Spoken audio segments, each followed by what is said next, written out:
हम लोग ध्यान देंगे लेसन नंबर 2, पाटलिपुत्र वैभवम। एक एक शब्द पर गौर कीजिएगा आप लोग। पाटलिपुत्र वैभवम का समास विग्रह होगा पाटलिपुत्रस्य वैभवम, पटना का वैभव, पाटलिपुत्र का वैभव। वैभव मतलब क्या होता है? संपन्नता, संपत्ति। तो पाटलिपुत्र के बारे में क्या क्या दिया गया है उसका वर्णन इस पाठ में किया गया। बिहार राज्यस्य राजधानी नगरम पाटलिपुत्रम सर्वेषु कालेषु महत्वम अधारयत। बिहार राज्यस्य, बिहार राज्य की राजधानी नगर पाटलिपुत्र सभी कालों में महत्व को धारण किया। इसका इतिहास 2500 वर्ष पुराना है। तो 100 वर्ष पहले कुछ और था, 200 वर्ष कुछ और था, 500 वर्ष पहले कुछ और था, 1000 वर्ष जाओगे पीछे तो कुछ और था। इस सब के बारे में इसमें पढ़ोगे। अस्य इतिहास, संधि विच्छेद करेंगे। अस्य ये इतिहास, अस्य जोड़ इतिहास सार्ध सहस्र द्वय वर्ष परिमितः वर्तते। सार्ध मतलब होता है आधा, सहस्र मतलब 1000, तो 1000 का आधा मतलब 500। सार्ध के बाद यह सहस्त्र द्वय वर्ष, तो 2 सहस्त्र मतलब 2000, तो 500 प्लस 2000 तो बन गया कितना? 2500। परिमिता मतलब लगभग, अब वर्तते मतलब है, तो इसका इतिहास लगभग 2000 वर्ष 2500 वर्ष है, यानी 2500 वर्ष है। अत्र धार्मिक क्षेत्रम, अब देखिए अत्र मतलब यहाँ, यहाँ कहा? मुजफ्फरपुर में नहीं, हाँ पटना में, पाटलिपुत्र में।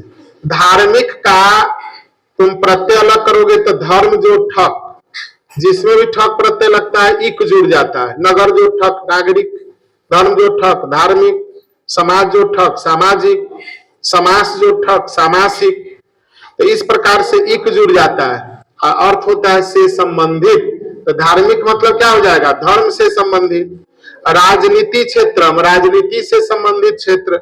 उद्योग क्षेत्रम च, और उद्योग क्षेत्र विशेषण ध्यानाकर्षकम, विशेष रूप से ध्यान को खींचता है। अब पटना का कौन कौन क्षेत्र? धार्मिक क्षेत्र। जैसे पटना में तुमको महावीर मंदिर है, शीतला माई का मंदिर है, पटन देवी है इत्यादि, सब जो है धार्मिक क्षेत्र है। और वहीं पर राजनीति का अखाड़ा क्यों है? तो राजधानी ही है, तो हर दल के नेता सब वहां रहते हैं, वहीं से अपना आकलन करते हैं कहाँ कहाँ चुनाव में क्या प्रचार प्रसार करना है। उद्योग क्षेत्र, उद्योग धंधा का विकास, गंगा के किनारे है भी, इसलिए उद्योग का क्षेत्र है। विशेषण ध्यानाकर्षकम, विशेष रूप से ध्यान को आकर्षित करता है, अपनी तरफ खींचता है।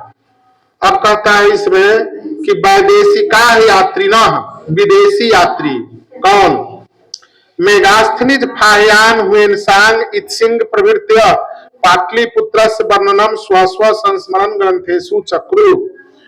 वैदेशिका यात्री न, विदेशी यात्री, चारों का नाम याद रखना। मेगास्थनिज फाह्यान हुएनसांग इत्सिंग कौन कौन है? तो मेगास्थनीज, फाह्यान, हुएनसांग और इत्सिंग।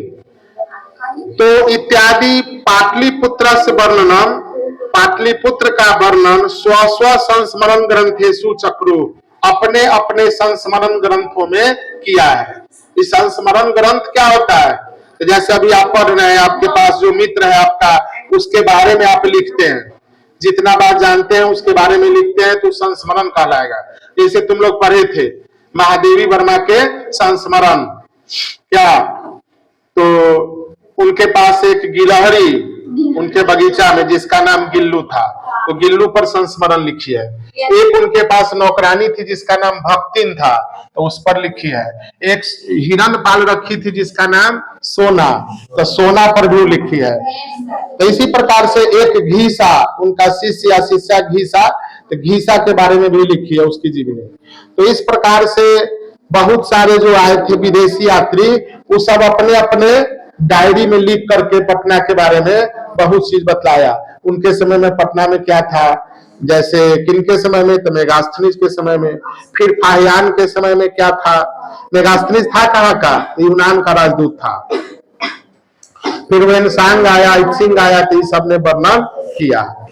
पाठे अस्मिन, इसको तोड़ो रे, पाठे जोड़ अस्मिन, इस पाठ में पाटलिपुत्र वैभव सामान्य परिचय वर्तते। पाटलिपुत्र का सामान्य परिचय है, माने विशेष परिचय के लिए फिर तुम अपना गूगल पर चेक करोगे पाटलिपुत्र के बारे में तो पता चलेगा, लेकिन सामान्य परिचय यहाँ पर दिया गया। एक पिक्चर भी दिया गया है जिसमें गोलघर का चित्र है। पहले पटना का सबसे बड़ा स्थान यही था, गोलघर, लेकिन अब क्या हो गया, बौना हो गया। क्यों बौना हो गया, आए तो उतने बड़ा ही, छोटा थोड़े हुआ होगा, लेकिन इसके बगल में इतना बड़ा बड़ा बिल्डिंग सब बन गया है कि देखने में लगता है गोलघर दिखाई नहीं दे रहा। बिस्कोमान का बिल्डिंग है, उसके बगले में वो बहुत बड़ा बिल्डिंग है, उसको देखोगे बिस्कोमान जो है बिल्डिंग, उसको देखोगे तो लगेगा कुछ है ही नहीं, जैसे ऊंट को लगा के सबसे बड़े हम ही हैं।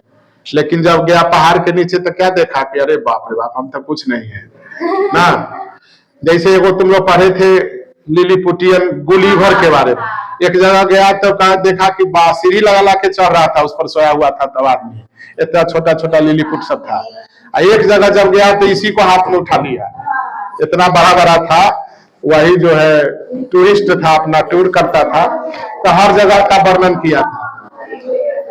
वही इसमें कह रहा है कि सामान्य परिचय दिया गया। अब देखिए आप लोग, प्राचीनेषु भारतीयेषु नगरेषु अन्यतमम पाटलिपुत्रम अनुगंगम वसद्वी चित्रम महानगरम बभूव। प्राचीने भारतीयेषु नगरेषु, प्राचीन भारतीय नगरों में, जैसे होता है ना बालके बालकयो बालकेशु, लड़का में, दो लड़कों में, लड़कों में। जब अनुवाद सीखोगे तो वहां पर हम बताएंगे तुम लोग को, विभक्ति का अर्थ अपने बनाने आ जाएगा। 3 लेसन तक पढ़ाएंगे, उसके बाद ग्रामर शुरू करेंगे।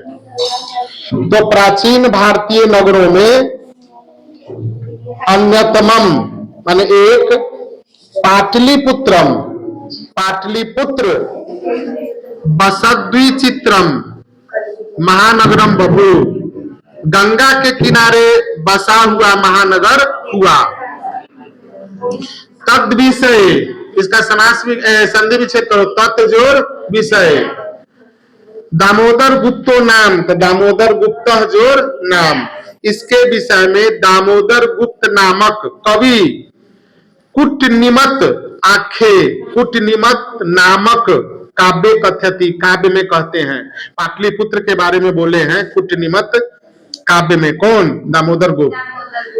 अस्ति माने है, इसका अर्थ एक एक वर्ड का देखो, अस्ति लिखा हुआ है मतलब कथ्यति के बाद देखो, अस्ति है, महितल तिलकम, महितल मतलब पृथ्वी पर, तिलकम मतलब चंदन के समान, सरस्वती कुल गृहम, सरस्वती के खानदान वालों का घर, मतलब विद्वानों का घर। सरस्वती कुल मतलब क्या होता है, खानदान, वंश। और सरस्वती का वंशज कौन हुआ, तो जो विद्वान हुआ, पढ़ा लिखा। तो सरस्वती कुल गृहम का मतलब हो गया विद्वानों का घर। महानगरम, महत च नगरम तत्, महान है जो नगर, महानगरम का मतलब है महान है जो नगर। नामना मतलब नाम से, पाटलिपुत्र मतलब पटना, परिभूत मतलब धारण किया है, पुरंदर स्थानम इंद्र के स्थान को, माने स्वर्ग के नाम को। तो पूरा का अर्थ देखो, विद्वानों का घर यह महानगर, पृथ्वी पर तिलक के समान, परिभूत, पुरंदर स्थानम स्वर्ग के स्थान को पाटलिपुत्र नाम से धारण किया है। फिर से देखिए एक बार कि विद्वानों का घर यह महानगर पृथ्वी पर स्वर्ग के स्थान को पाटलिपुत्र नाम से धारण किया है। पेज पलटो गया, पेज नंबर 9। हाँ 9 में आ जाओ, उस 8 में था वो, अब 9 में आएंगे।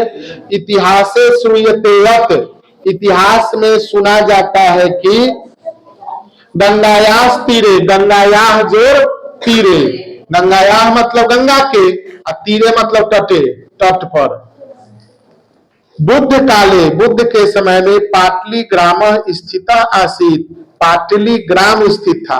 पहले जो पाटलिपुत्र नाम है ये पाटली गांव था, छोटा सा। ये अब तो व्यापक फैलते जा रहा है, जिस अपने शहर को देखते हो कितना फैल गया पूरा पश्चिम उत्तर दक्षिण में, तो ये भी पहले बहुत छोटा रहा होगा। मुजफ्फर अली के द्वारा ही मुजफ्फरपुर बसाया गया था। समस्ती अली, हाँ समस्तीपुर में समस्ती अली के द्वारा समस्तीपुर बसाया। वो लोग का एक गांव था, यहाँ पर जमींदार था यहाँ का, तो वह यहीं पर बिजनेसमैन सब आने लगा, मुस्लिम था, तो वो सब अपना बसा दिया। धीरे धीरे धीरे धीरे बसते बसते ही, खासकर पहले के जमाने में नदी के किनारे जो है शहर बसाया जाता था, आने जाने में सुविधा हो, बिजनेस व्यापार करने में वहां से दिक्कत ना हो। तो देखिए क्या कहता है कि बुद्ध के समय में पाटलीग्राम स्थित था, यत्र च, और जहां भगवान बुद्ध बहुकृत्य समागत, बहुत समय बिताए थे। तेन कथितम आसीत, उनके द्वारा कहा गया था, यत की ग्रामो अयम, यह गांव महानगरम भविष्यति, महानगर होगा। बुद्ध जब आए, बोध गया में तुम लोग को मालूम है उनको ज्ञान की प्राप्ति हुई थी पीपल वृक्ष के नीचे, उसको आज भी तुम जाके देख सकते हो, उसको बचा के रखा गया है, नया पेड़ भी बगल से जोड़ दिया गया है। तो उसमें क्या है कि बोधि वृक्ष उसका नाम है, चूंकि बुद्ध को ज्ञान की प्राप्ति वहां पर हुई थी। अभी तक कहा जाता है कि वृक्ष को बचा के रखा गया, तो लगेगा बहुत पुराना टाइप का है, छोटा सा उसमें जो है सपोर्ट के लिए छोटा छोटा खम्भा सब भी लगा दिया गया है कि डाल हवा इस समय आंधी समय टूटे नहीं। लेकिन अब भगवान जाने बहुत दिन होने के कारण कहीं दूसरा भी हो, वो भी पुराना हो गया हो, तीसरा चौथा भी चल रहा हो, तो वो तो हम लोग नहीं जानते हैं, लेकिन वहां कहा जाता है पीपल का। तो चलिए यहाँ पर उनके द्वारा कहा गया था कि यह गांव महानगर होगा, किंतु कलहस्य, झगड़ा का, इस होता ना कि चुनाव लड़ना, झगड़ा का क्षेत्र क्यों है, तो वो तुमको राजधानी है, तो वहां पर तो झगड़ा का क्षेत्र हमेशा लड़ाई होगा ही। चुनाव लड़ना नामे है, चुनाव लड़ा जाता है कि कौन कौन पार्टी लड़ रहा है, मतलब लड़ रहा है मतलब क्या, झगड़ा कर रहा है। तो कौन कौन पार्टी, किसी का देखोगे शाम में सब एक ही जगह खाना खाएगा, किसी के यहाँ फंक्शन पार्टी है सब जाएगा, लेकिन जब प्रचार करना होगा तो अपना अपना वादा करेगा कि मेरा पार्टी ये सब करेगा, हम जीतेंगे तो ये सब करेंगे। वो सरकार पहले का कुछ नहीं किया, दोषारोपण सब करेगा, अपने अपने लड़ाई खूब करेगा। तो इसीलिए वो बता दिए थे कि क्षेत्र कैसा रहेगा, तो झगड़ा का। दूसरा बात अग्निदाहस्य, अग्निदाह का, अगलगी का। पहले फूस का घर हुआ करता था, टाटी फूस खपरा ये सब तो बाद में आया है। तो फूस के घर में क्या था कि एक बार आग लगा तो गांव के गांव साफ कर देता था। लेकिन अब क्या हो गया है, अब तो इंदिरा आवास सब मिला है गरीबों को भी बनाने के लिए, तो पक्का वाला बन रहा है घर। लेकिन अच्छा गैस सिलेंडर सब आ गया तब से कुछ कम है। पहले लोग चूल्हा इस समय, आज भी जो खाना अंगीठी पर बनता होगा लकड़ी पर, तो उस समय तुमको लकड़ी बोलते हैं उसको, तो वहां पर जो है तुमको आग बच जाता है। बहुत आदमी उसको छोड़ देता है, बहुत बुझाता है, बहुत सोचता है कि गर्म चूल्हा में पानी नहीं रखना चाहिए, तो बाहर निकाल के बहुत आदमी बुझाता है, और उसी में एक आदमी रह गया, हवा चला, काटी काटी। अब जैसे गरम चूल्हा, गरम तावा, अभी काहे गरम हो, तुम ही जैसे गर्मी में आते हो गर्मी से काहे, तो क्या जाता है टेम्परेचर बढ़ा हुआ तो पानी मत पियो, साइड इफेक्ट सर्दी खांसी बुखार हो सकता है ना। तो उसी प्रकार वो बर्तन कमजोर हो जाएगा, वो चूल्हा कमजोर हो जाएगा। वो चूल्हा पर पानी रख दोगे वहां पर तो क्या होगा, नहीं उस पर भी नहीं। और वो सब भी है, धार्मिक बात सब भी है कि मरने उड़ने में जो है उसको पानी दिया जाता है। दूसरी बात एक और है कि उस तो मेटल का होता है ना, एकाएक गौर में पानी रखोगे तो कमजोर होगा। अब चूल्हा जहाँ पर राख होता है, लड़कियां ध्यान दो, तो खाना बनते रहता है गर्म है, एकाएक पानी रखोगे चट उखड़ जाएगा, तो चूल्हा में से चट उखड़ जाएगा, गिर जाएगा तो कमजोर होगा ना। तो इसलिए भी कारण है कि वहां पर गर्म में पानी नहीं दिया जाता है। कोई भी चीज एकाएक टेम्परेचर ज्यादा हो तो उसको लो करने में धीरे धीरे ठंडा किया जाता है, एकाएक नहीं करना चाहिए। अब जैसे कि देखना है उदाहरण में, तो कुकर में खाना बनता है, अब कुकर के खाना को जल्दी से आदमी क्या करता है, खोलने के लिए पानी ऊपर से नल खोल देता है, तो उसमें कच्चे सामान रह जाएगा, तो उसको ज्यादा सीटी मार के तब फिर खोलने के लिए तुरंत ये किया जाता है। नहीं तो तुरंत अगर हरवा के कुकर को खोलने के लिए पानी डाल दिया जाए, ब्लास्ट नहीं होगा, उसका खाना कच्चा रह जाएगा। वो तो पकता है देर तक ना, अपने से जब गैस उसका खत्म हो जाए तो समझो कि उसका सामान रेडी है, नहीं तो उसको जबरदस्ती निकालोगे तो भाई कुछ ना कुछ गड़बड़ी है। तो चलिए ये भी समझ गए। अग्निदाह। जलपुरस्य, जलपुरस्य मतलब बाढ़ का। अब गंगा के किनारे है, नदी के किनारे, तो बाढ़ का क्षेत्र पहले रहता था, थोड़ा सा पानी उसमें बढ़ा, बस वर्षा के समय बढ़वे करता है, पूरा पटना में चला जाता था। अब तो उसको बना दिया ढंग से। अब पानी इस बार जो गंगा में बाढ़ की स्थिति आई थी तो हाजीपुर तरफ फैल गया था, दूर तक, इधर इधर जो सब नीचा पड़ता था उधर पानी फैला था, पटना तरफ में नहीं। आपका बूढ़ी गंडक है, यहाँ पर जैसे पानी भर गया तो मुजफ्फरपुर को पूरा दहा देगा, उससे पहले दूसरी जगह काट दिया जाता है, कोई देहात वहात देख करके वहां पर काट देता है ताकि शहर बच जाए, न तो शहर को अगर ले लिया चपेट में तो अरबों का संपत्ति चला जाएगा। तो वही कहता है इसमें कि बाढ़ के भय से सर्वदा आक्रांतम भविष्यति, हमेशा आक्रांत रहेगा, यानी डर बना रहेगा, ग्रसित होगा। कालांतरेण पाटलिग्राम ए पाटलिपुत्रमिति कथित, कालांतर में समय बीतने के साथ पाटलिग्राम को ही पाटलिपुत्र कहा गया। धीरे धीरे जब समय बीता तो ये पाटलिग्राम किसमें बदल गया? पाटलिपुत्र नगर में। चंद्रगुप्त मौर्य काले अस नगर से शोभा, चंद्रगुप्त मौर्य के समय में इस नगर की शोभा, रक्षा व्यवस्था च, और रक्षा व्यवस्था, अत्युत्कृष्टासीदिति, अति जोर उत्कृष्टा जोरासीत जोर इति, बहुत अच्छी थी। अति मतलब बहुत, उत्कृष्ट मतलब अच्छी, आसीत मतलब थी, इति माने ऐसा। चार शब्द निकला रे, ध्यान दिए तुम लोग। अत्युत्कृष्टासीदिति में चार शब्द निकला, अति जोर, उत्कृष्टा जोर, आसीत जोर, इति। तो कहता है कि चंद्रगुप्त मौर्य के समय में इस नगर की शोभा और रक्षा व्यवस्था बहुत अच्छी थी। यूनान राजदूत मेगास्थ निज स्व संस्मरणेषु निरूपयति, यूनान का राजदूत मेगास्थ ने भी अपने संस्मरण ग्रंथ में लिखा है, वर्णन किया है, इस नगर की रक्षा व्यवस्था और शोभा बहुत अच्छी थी। अस नगरस्य वैभवम, इस नगर का वैभव, प्रियदर्शिना अशोकस्य समय सुतराम समृद्ध, प्रियदर्शिनी अशोक के समय में बहुत समृद्ध हो गया, बहुत बढ़ गया। अशोक कौन था? अशोक जो है बाद में धर्म, उसका प्रचार प्रसार में दिमाग लगा, 99 भाई को अपने मारे हुए था। सम्राट जो था 99 भाई को मारा था, क्रूर शासक था वो, जो है अपना चचेरा मौसेरा ममेरा जो भी मतलब उसको मिला, 100 भाई में से 99 का हत्या कर दिया था। लेकिन सुनो, जब कलिंग पर युद्ध करने के लिए गया तो वहां के जो कलिंग नरेश थे उनकी पुत्री का नाम था पद्मावती। तो पद्मावती जब सैनिक वेश में आई तो स्त्री का रूप वेश था धारण किए हुए, तो देखता है तो कहता है क्या अशोक इतना निशंस हो गया कि अब इसको महिलाओं पर भी हाथ उठाना पड़ेगा? कि ऐसा कभी नहीं होगा कि स्त्री से हम युद्ध करेंगे, स्त्री से युद्ध करना मेरे शास्त्र में वर्णित नहीं है, इसलिए जो है हम युद्ध नहीं करेंगे। और संन्यास ले लेता है, वही पर बुद्ध के शरण में जाता है। उस समय बुद्ध का धर्म उन्हीं का अनुयायी बन गया था। कहा बुद्धम शरणम गच्छामि, संघम शरणम गच्छामि, धर्मम शरणम गच्छामि। बुद्ध के शरण में जाता हूँ, संघ के संगठन के शरण में जाता हूँ, अब धम्मम मतलब धर्म होता है, धर्म के शरण में जाता हूँ।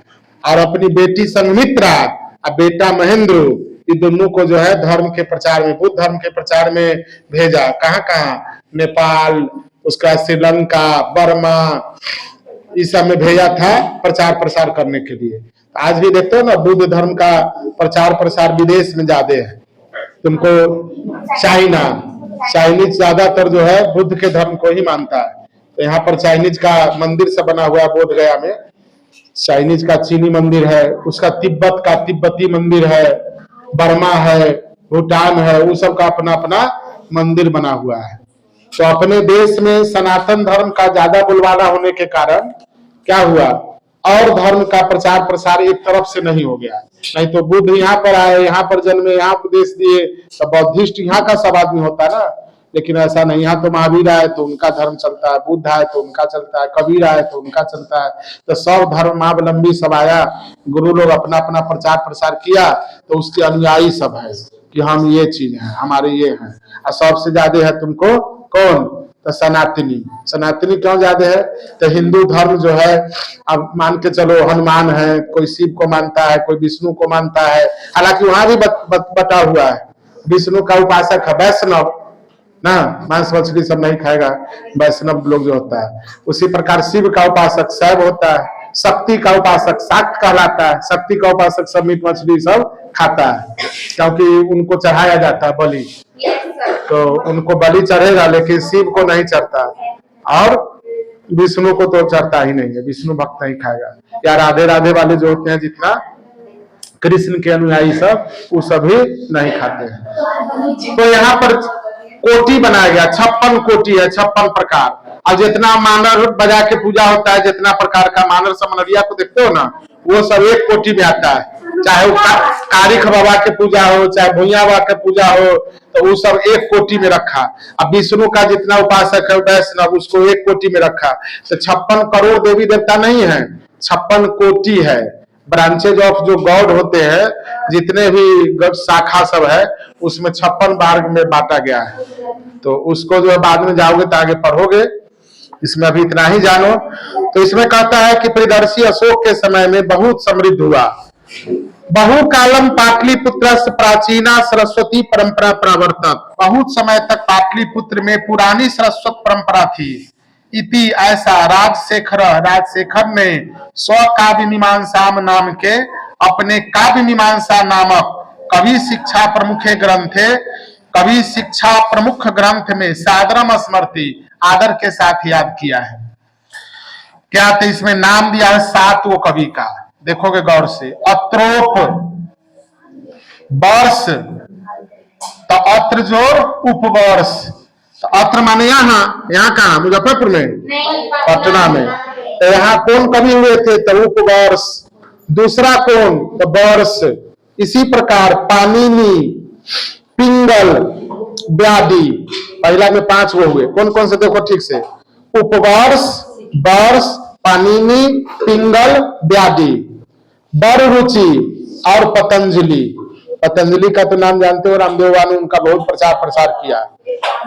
यह परीक्षिता, यहाँ परीक्षित किए गए, अख्याति मुख जगमु, ख्याति को प्राप्त किए। पाटलिपुत्र में इन सब कवियों ने बहुत सारी प्रसिद्धि को पाई थी। कौन सब? तो उपवर्ष, वर्ष, पाणिनि, पिंगल, व्याधि, बररुचि और पतंजलि। तो इन सब की प्रसिद्धि थी। तो आप लोग अब इतना तक ही आज रहने दीजिए, फिर आगे पढ़ेंगे हम लोग अगली क्लास में।